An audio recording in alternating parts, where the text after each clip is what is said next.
Hey guys, Pastor Kyle here. Here we are on 1 Kings chapter 9. We continue on with our bite-sized Bible reading. Let's get into it.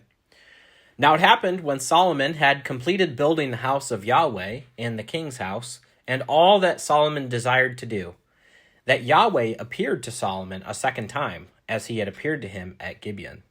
And Yahweh said to him, I have heard your prayer and your supplication, which you have made before me. I have set apart as holy this house which you have built by putting my name there forever, and my eyes and my heart will be there perpetually.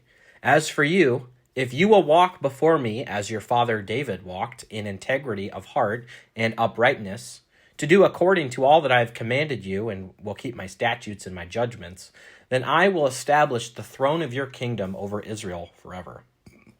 Just as I promised to your father David, saying, you shall not have a man cut off from the throne of Israel. But if you or your sons indeed turn away from following me, and do not keep my commandments and my statutes, which I have given before you, and go and serve other gods and worship them, then I will cut off Israel from the land which I have given them, and the house which I have set apart as holy for my name. I will cast out my presence. So Israel will become a proverb and a byword among all people. And this house will become a heap of ruins. Everyone who passes by will feel desolate and hiss and say, why has Yahweh done thus to this land, to this house?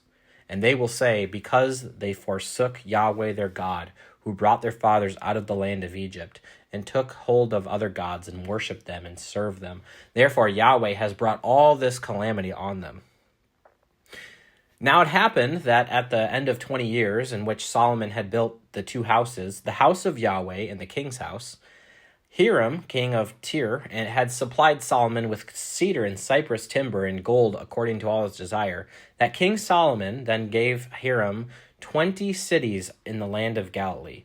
So Hiram came out from Tyre to see the cities which Solomon had given him, and they were not right in his eyes. And he said, what are these cities which you've given me, my brother?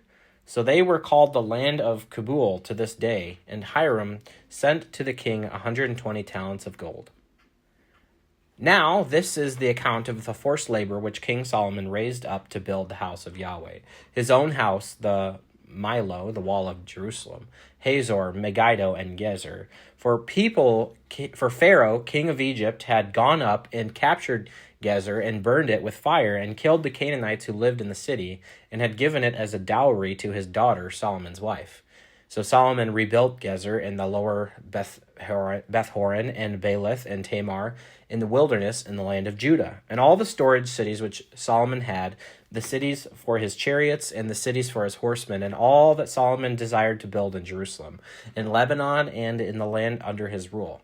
As for the people who were left of the Amorites, the Hittites, and the Perizzites, and the Hivites, and the Jebusites, who were not of the sons of Israel, namely their sons who were left after them in the land, whom the sons of Israel were unable to devote to destruction. From then Solomon raised up forced laborers to this day. But Solomon did not make slaves of the sons of Israel, for they were men of war, his servants, his princes, his captains, his chariots' commanders, and his horsemen.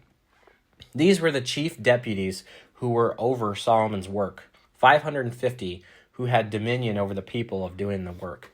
As soon as Pharaoh's daughter came up from the city of David to her house which Solomon had built for her, then he built the Milo.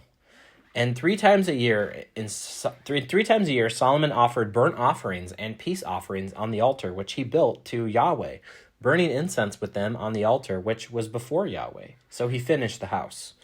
King Solomon also made a fleet of ships in Ezion-Geber, which is near Eloth, on the shore of the Red Sea, in the land of Edom. And Hiram sent his servants with the fleet of ships, sailors who knew the sea, along with the servants of Solomon. And they went to Ophir and took from there 420 talents of gold and brought it to King Solomon. Okay, everyone, a little bit of a shorter reading today. My Bible summary, or for this one on chapter 9, is Yahweh appears to Solomon a second time and makes promises. Yahweh appears to Solomon a second time and makes promises. All right, everyone, that's basically my takeaway. I just seen all these promises that God makes to the people, really, of Israel. It's just so disheartening. You look back and you see how God was just blessing them so mightily, and throughout time, as the new generations come up, the parents weren't teaching the children correctly, and what happens? They forget and they turn to these other gods, and they forsake Yahweh, the one true God, and it's just sad to see. I just pray that we in our own lives continue to stay faithful. All right, everyone, thanks a lot, and have a great day.